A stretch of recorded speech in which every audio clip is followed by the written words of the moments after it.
नमस्कार, मैं अनीता चौधरी और न्यूज़ अड्डा के इस प्लेटफॉर्म पे आप सभी का स्वागत है। मैं आपके लिए सच्ची खबर हमेशा लेकर आती हूँ, टू द पॉइंट बात करती हूँ और खरी खरी बात करती हूँ। मेरी कोशिश यही रहती है कि सही खबर आप तक पहुँचे। ये जो घाल मेल वाली जो so called main stream media जो है, जिस तरह की खबरें परोस रही हैं, जहाँ पे खबरों का कोई तथ्य नहीं रह जाता है और जो उसके विस्तार पूर्वक खबर दिखानी चाहिए उसको कहीं ना कहीं सैबोटाइज करके एजेंडा उस पर सेट कर दिया जाता है, उससे दूर रहूं।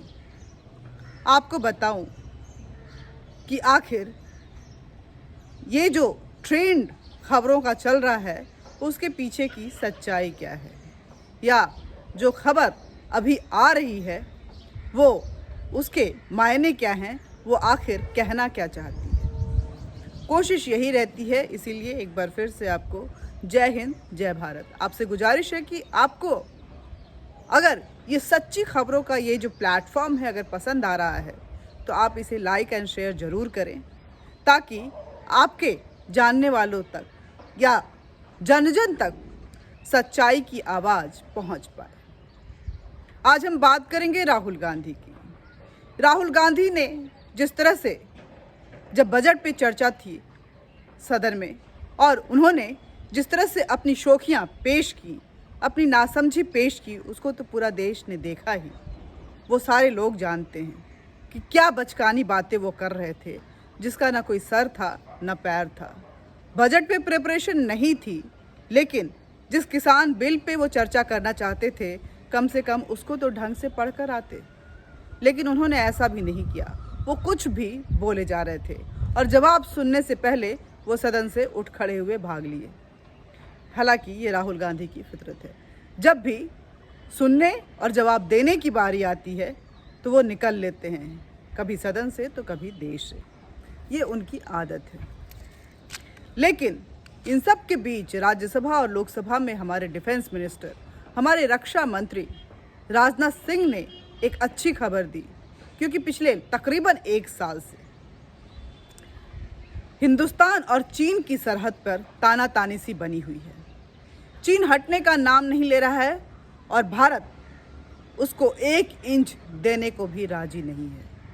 इन सब के बीच में अम्बुश भी हुआ, जिसमें कुछ जानें भी गई, कुछ शहादत हुई, लेकिन उस शहादत ने अपना रंग ला दिया है।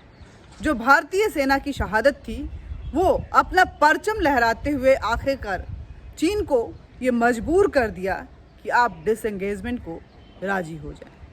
रक्षा मंत्री ने राज्यसभा में और लोकसभा में यही जानकारी सदन को दी। सदन को बताते हुए उन्होंने कहा कि पैंगोंग लेक पे जो तानातानी सी स्थिति बनी हुई थी, जो फेस ऑफ बना हुआ था, जो स्टैंड अप बना हुआ था, उसको लेकर के एक समझ सी बन गई है और दोनों सेनाएं जो हैं वो डिसएंगेजमेंट को राजी हो गई हैं। दोनों देश जो हैं वो डिसएंगेजमेंट को राजी हो गए हैं। पैंगोंग लेक से चीन की सेना जाने को राजी हो गई है। अगर इस पूरे इलाके को समझने की कोशिश करें तो भारत कहता है कि फिंगर 8 तक भारत का एरिया है, जबकि चीन ये दावा करता है कि फिंगर 2 तक चीन की ज़मीन है। ये जानने के लिए, समझने के लिए जानना ज़रूरी है कि आखिर ये फिंगर 8 और फिंगर 2 होता क्या है, ये फिंगर्स क्या हैं। पैंगोंग लेक पहाड़ियों के बीच में एक लेक है। उन पहाड़ियों के जो पॉइंट्स हैं, जो टॉप है, जो पीक हैं, उनको फिंगर का नाम दिया गया है। फिंगर 1, फिंगर 2, फिंगर 3 ऐसे करके नाम दिया गया। जब आप मैप देखेंगे तो उसको समझेंगे। भारत ये कहता है कि पैंगोंग लेक के उस साइड में, जो चीन का साइड है, 8वें फिंगर तक भारत का क्षेत्र है, भारतीय क्षेत्र है। जबकि चीन का ये मानना है, चीन का ये कहना है, चीन ये दावा करता है कि नहीं, जो फिंगर 2 है, जो पीक 2 है, इस तरफ जो भारतीय टेरिटरी में अभी तक है, वहाँ तक चीन का कब्जा है। एक अंडरस्टैंडिंग सी दोनों देशों में अप्रैल 2020 के पहले थी कि ठीक है, जो पोस्ट रहेगा, चीन का पोस्ट जो है फिंगर 8 के पहले रहेगा और भारत का फिंगर 4 के पहले, यानी कि फिंगर 3 पे। उस फिंगर 3 का पोस्ट जो है भारतीय सेना के एक शहीद के नाम है और वहीं पे ये परमानेंट पोस्ट रहता है। बाकी जो बफर एरिया है, जो फिंगर 4 से लेकर फिंगर 8 तक का एरिया है, वो एरिया बफर जोन कहा जाता है, जिसमें गाहे बेगाहे ये दोनों सैनिक पेट्रोलिंग के लिए तो जाते हैं, लेकिन यहाँ पे कोई भी अपना कोई कंस्ट्रक्शन नहीं कर सकता है। चीन ने यही हिमाकत की थी, फिंगर 4 पे अपने कंस्ट्रक्शन जारी किए थे, जिसको कि भारत ने नकार दिया था और वापस चीन जो है एक सहमति के साथ फिंगर 8 पे जाने को राजी हो गया है। ये पहले की यथावत स्थिति है, ऐसा ही चलता रहा है नेहरू के ज़माने से। जो ज़मीन नेहरू ने अक्साई चीन के नाम पे लद्दाख की ज़मीन और तिब्बत के नाम पे अरुणाचल की ज़मीन जो है वो चीन को जो गिफ्ट किया है, उसका भुगतान भारत आज तक कर रहा है। चीन का आलम यह है कि वहाँ पे हम लाइन ऑफ एक्चुअल कंट्रोल कहते हैं, वहाँ पे डिमार्केटेड जो सीमा है वो नहीं है, सरहद नहीं है।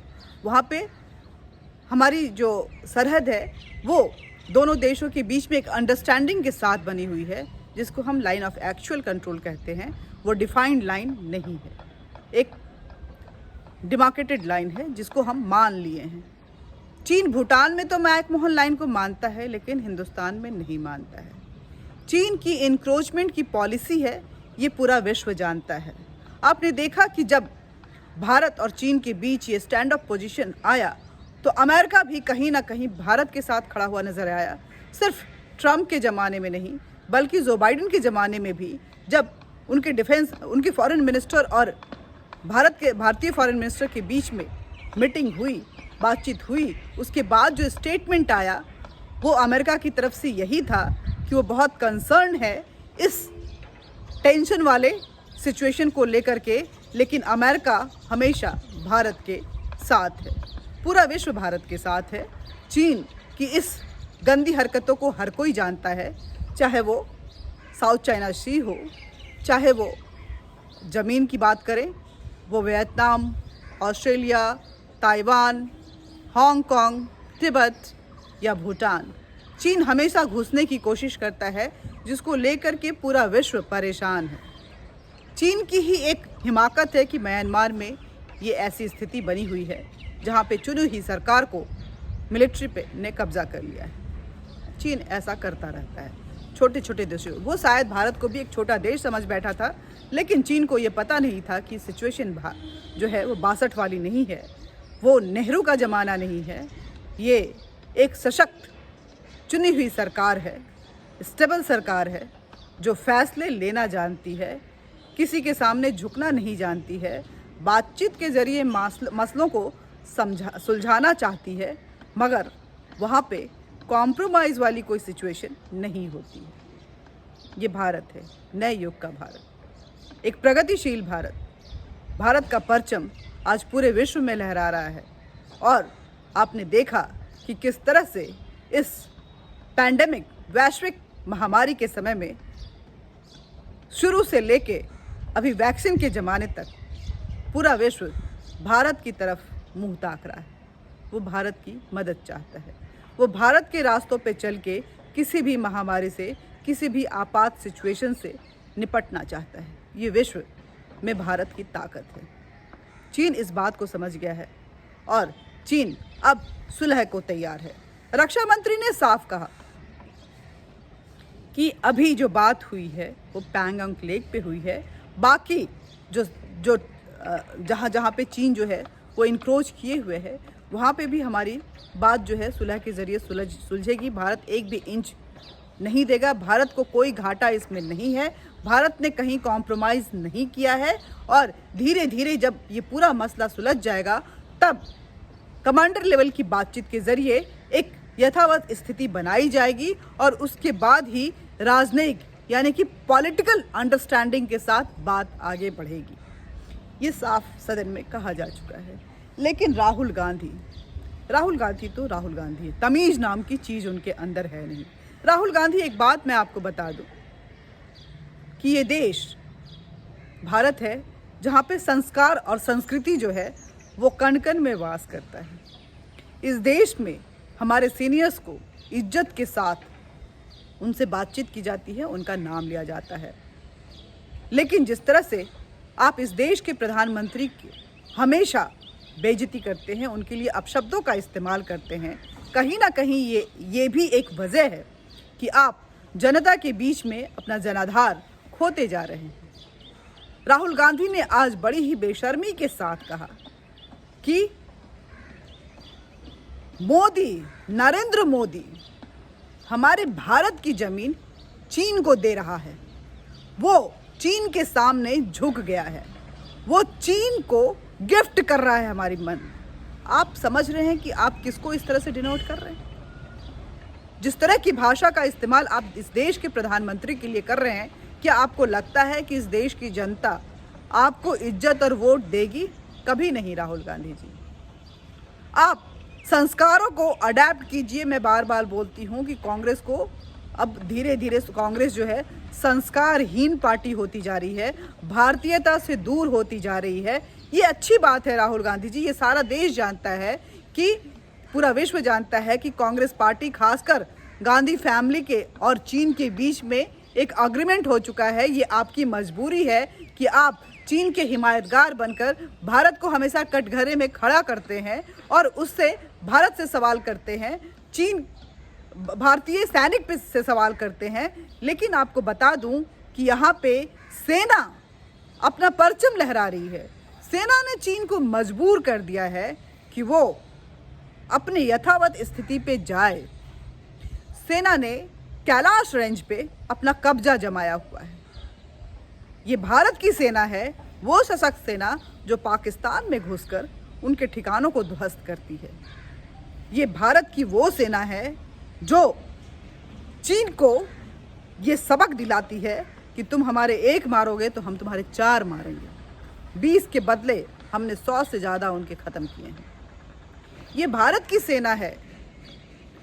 सिर्फ आज की बात नहीं कहेंगे, जब नाथुला पे अम्बुश हुआ था तो भारतीय सेना ने 500 से ज़्यादा चीनी सैनिकों को ध्वस्त किया था। 300 तो मारे गए थे, ऐसी खबर थी। हालांकि चीन कभी इसको एक्सेप्ट नहीं करता है, ये सभी जानते हैं।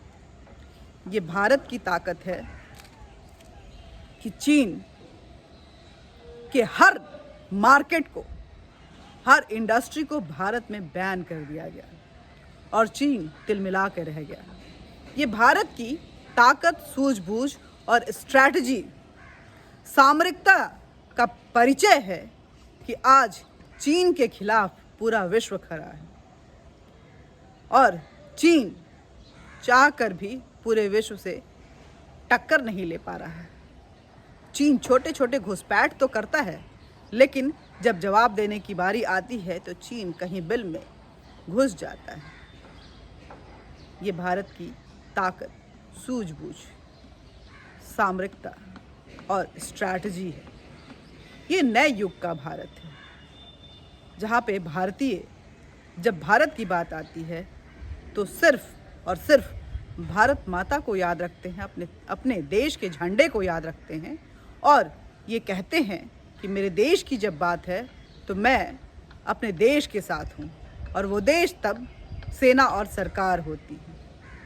विपक्ष सवाल खड़ा करे, विपक्ष सरकार से सवाल पूछे तो वो जनता की आवाज़ बन जाती है। लेकिन विपक्ष जब विदेशी ताकतों की आवाज़ बन जाए तो कहीं ना कहीं गद्दारी की बू आने लगती है। आपसे आजकल गद्दारी की बू आने लगी है। आप खालिस्तानियों के साथ नज़र आते हैं, आप पाकिस्तानियों के साथ नज़र आते हैं, आप चीन की भाषा बोलते हैं, आप भारत को कटघरे में खड़ा करते हैं, आप भारतीय सेना पे क्वेश्चन मार्क लगाते हैं और आप भारत के राष्ट्रपति और प्रधानमंत्री के साथ अभद्रतापूर्ण व्यवहार करते हैं, सदन की गरिमा को खराब करते हैं, प्रोटोकॉल को तोड़ते हैं और जब बात राजनीति की आती है तो आप विदेशों में भाग जाते हैं। आपने देखा कि राहुल गांधी आज राजस्थान गए थे। राजस्थान जाने से पहले AICC मुख्यालय पे उन्होंने एक PC की और वहाँ पे जो लाइनें उन्होंने बोली वही लाइनें राहुल गांधी आज राजस्थान में भी जगह जगह पे बोलते हुए नजर आए। दरअसल राहुल गांधी के साथ प्रॉब्लम क्या है कि उनको कुछ लाइनें रटा दी जाती हैं और वो रट कर आते हैं और उससे ज़्यादा फिर उस दिन के लिए ये डोज पूरा हो जाता है, उससे ज़्यादा वो नहीं बोल पाते हैं। वो ज़मीनी मुद्दों की बात नहीं कर पाते हैं। राहुल गांधी अब सिर्फ चीन की ही बात करेंगे और किसान बिल वापस लो, ये एक लाइन जो है उनका ट्रेडमार्क रहेगा। कांग्रेस जो ग्रैंड ओल्ड पार्टी थी वो कहीं ना कहीं सच में बहुत ही ओल्ड होती जा रही है और बुढ़ापे के इस दौर में वो जो स्थूलता है वो नज़र आने लगा है। राहुल गांधी अब कुंठित हो चुके हैं और आपकी कुंठा जो है वो हर पल दिखाई देती है, आपके चेहरे से भी, आपकी भाषा से भी। इस देश की जनता एक मजबूत विपक्ष का इंतज़ार कर रही है। सत्ता पक्ष मजबूत है, ये देश के लिए खुशी की बात है, लेकिन विपक्ष मजबूत होता है तो वो जनता की मजबूत आवाज़ बनता है। उस आवाज़ में कमजोरी आ गई है, उस आवाज़ में सूझबूझ नहीं है, उस आवाज़ में, विपक्ष की उस आवाज़ में दूरदर्शिता नहीं है और विपक्ष की उस आवाज़ में दर्द और सजगता नहीं है। जनता आपसे दूर हो गई है और आप जनाधार में कहीं भी नज़र नहीं आ रहे हैं। बात देश की है। चीन और भारत के बीच एक सहमति सी बनी है, डिसएंगेजमेंट हो रहा है, शांति का स्वागत है। इसका मतलब ये नहीं है कि चीन हमारी ज़मीन ले जाएगा। चीन को ये याद रखना चाहिए कि ये भारत है, आज के युग का भारत, जो ये दावे करता है, पाकिस्तान जब आंख दिखाता है तो कि अभी तो कश्मीर हमने पूर्णतः अपना लिया है, अभी जो पाकिस्तान ऑक्यूपाइड कश्मीर है, पाकिस्तान अधिकृत कश्मीर जो है वो भी हमारे हिस्से में आएगा। और जिन जिन क्षेत्रों पे बाकी पड़ोसी देशों ने कब्जा किया हुआ है, जो हमारे पूर्व सरकारों की करतूतें हैं, उसकी वजह से वो भी भारत अपना बनाएगा, हथियाएगा।